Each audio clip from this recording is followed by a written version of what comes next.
I no longer want to be called a Christian. It can't just be in words.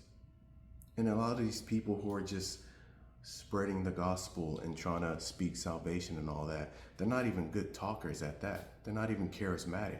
They're not even wise.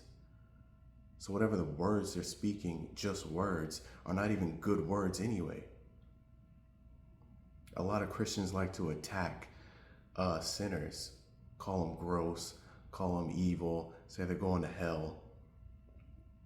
Yet they stay silent on worse sins because it's safe. It's easy to attack gay people. It's easy to attack prostitutes and tell them they're gross and they're nasty because everybody does that. And I believe Jesus gave double meanings.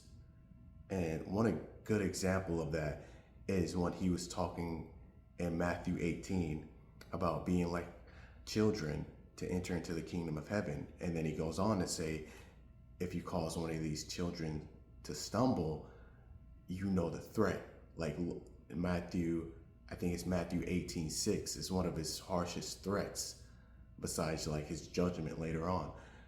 And I believe that has a double meaning. Obviously, children, little ones in Christ are like new, vulnerable, weak Christians. Maybe they're just coming in. They're just, reading the Bible. They've never grown up with the word. So you can't just talk them into it. You can't tell them, hey, it's everlasting love and pure joy and peace. They don't know what that is. Their whole life has just been horrible hell. Some people go through the worst things ever. So you can't just tell them these things that they don't even know what it is.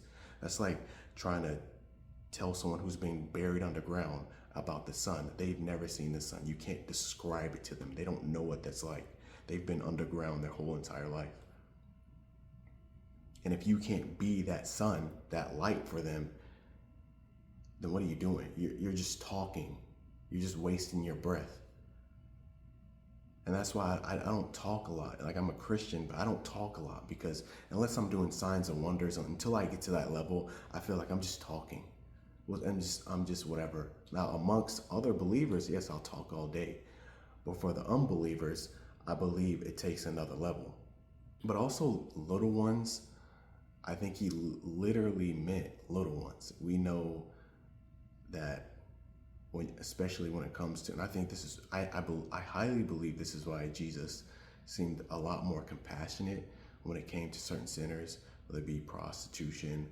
I don't remember him ever criticizing gay people at all, because I think he was well aware, especially when you know history and you know about all this wicked stuff that's been going on, especially back in Roman soldiers and all that other stuff, that he was compassionate. He realized that a lot of these people, especially prostitutes and gay people, even a lot of gay people, were victims.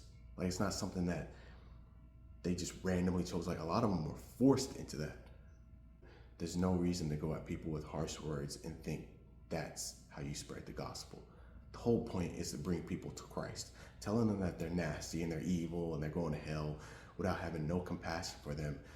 How do you think that's going to bring people to Christ? To me, it just sounds like an ego boost. To me, it just sounds like an excuse to be hateful to others.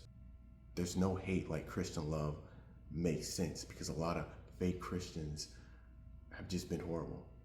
And I no longer want to be called a Christian, a follower of Christ, a man of God, but I don't want to be called a Christian because I think it's been so perverted.